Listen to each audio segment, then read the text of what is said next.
Welcome everyone to NoDQ&A video here on NoDQ.com. I am the owner Aaron Rift, here to answer your questions regarding the world of professional wrestling. So let's get right down to it. If WWE decided to end Undertaker's streak, who do you think they would pick to do so and why?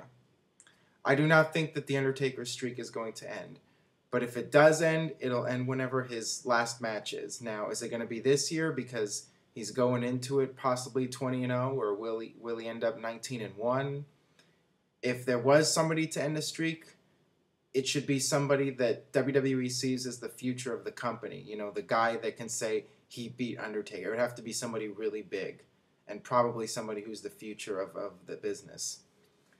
I could also see it being somebody like a Mick Foley, or maybe somebody that Undertaker has a tremendous amount of respect for, but really, they should let him go out with the streak intact. That's just my opinion.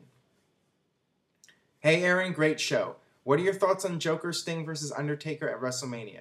I can see it being like a Joker versus Batman thing, but would also love to see Crow Sting versus Undertaker because the mind games would be great. Which match is better? Well, first of all, I think it's highly unlikely that this match takes place. Now, if it does in a year or two or whatever, I think Sting will be as his normal Crow Sting self, not the Joker Sting that he's been doing over the past couple months. But once again, the chances of this match happening are slim to none. If it was going to happen, it would have happened this year. Hey Aaron, if you had to rank your top 5 tag teams of all time, who would they be? Mine from last to first will be Harlem Heat, The Rockers, Hart Foundation, Outsiders, and Legion of Doom. Okay, well, in no particular order here, I'm just going to go with it off the top of my head. You know, I'd say Hart Foundation, Legion of Doom, Outsiders, Demolition, and the Hardy Boys. There you go. That would be my top 5 right there. I think the tag teams, they're 2 golden periods. The first one was in the late 80s when you had Hearts and Demolition and LOD, and then during the Attitude Era with Edge and Christian, Hardy Boys, Dudleys, etc.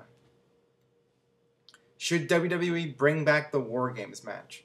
I'd love to see the War Games match back. The reason it hasn't returned is because, you know, Vince McMahon does not like to do things that are not his own creation. Now, maybe with Triple H starting to get control of the company, and, you know, he's an old school wrestling fan, maybe we'll get to see the War Games match come back at some point. It's something different. So if WWE is looking to improve the pay-per-view buy rates and bring in a concept that hasn't been done before in WWE, that would be the one to do. So we'll see. Do you think Vince McMahon is overrated? No. Vince McMahon is the reason we're all here, you know, watching this video, the reason I'm here doing this video. Vince McMahon made sports entertainment what it is today. Now, sure, he's made some mistakes. Sometimes Vince McMahon loses touch with reality. The guy sometimes doesn't, you know, he loses his mind and doesn't know what he's doing sometimes. But for the most part, he knows how to run that company better than anybody.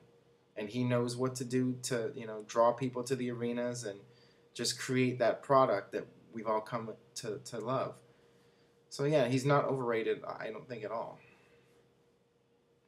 Do you think The Rock is just coming back to satisfy us fans one last time so he can disappear for good? Well, right now, the rumor going around is that he's going to wrestle John Cena probably 2 or 3 times, you know, next year in 2012. So they can have like a series. So I think we're going to be seeing more of The Rock, you know, in 2012. He's already going to be appearing at Survivor Series, probably Royal Rumble and Elimination Chamber and non-wrestling roles. But yeah, I think The Rock's going to try to do as many appearances as he can, you know, because he's got the movie schedule to work with. But I think he's going to try to make that effort to make some more appearances for the fans. And I think after WrestleMania with that first big match, you know, maybe we'll get him in the ring with CM Punk and some of those other guys, Randy Orton. Yeah. Hey Aaron, what is your top 5 tag team matches of all time? Love your videos, keep it up.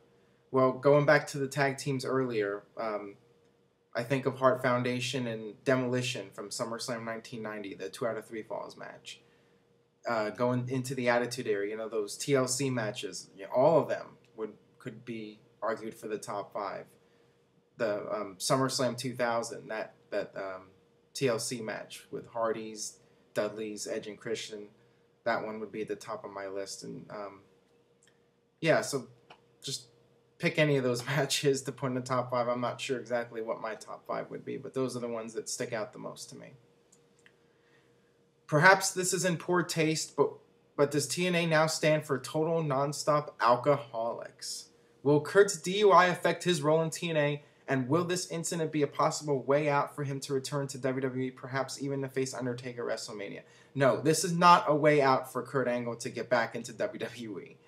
Kurt Angle has got some issues going on right now, and TNA really needs to step it up, as I've mentioned before, and get him the help he needs. Now, does this mean that they suspend him or even fire him for a period of time? Who knows? But TNA really needs to do something. You know, is there a double standard here? You know, because they fired Matt Hardy. So just because Kurt Angle's the world champion, he gets a pass? I think TNA needs to do something. At the very least, take the title off of him and, you know, give him a warning. Say, you either shape up or you're going to be gone, just like Matt Hardy. And maybe that'll click in Kurt Angle's head. Hey Aaron, in your opinion, which wrestling gimmick failed to be a hit, but you think should have been big? For me, it was Atom Bomb. What are your thoughts? Mr. Anderson, or Mr. Kennedy, back in 2005, when he first came out there and started doing his shtick on the mic, I thought he was going to be the future of the industry. I thought Mr. Kennedy was it, and just it never came through. So he would be my #1 example right there. Hey Aaron, I know we're all told don't try this at home, but if you ever done a wrestling move on someone, I actually did a pile driver on a school friend years ago. I didn't mean to, but I just slipped when I had them in my position. My friend was fine, by the way. Well, that's very good that your friend was fine. I'm glad to hear that. Now, as far as I go, yes, I did do backyard wrestling when I was like 15, 16 years old. If you do a YouTube search for dumbest wrestling fans ever, it's under our channel too. So if you do some searching, you can find it. I took a couple of nasty bumps back in the day, but our backyard fed was pretty lame. We basically hit each other with cookie sheets, no jumping off the roof, but we did get hurt a few times, a little bit. Nothing like going to the hospital or anything. We were pretty tame compared to some of those other backyard feds of the time.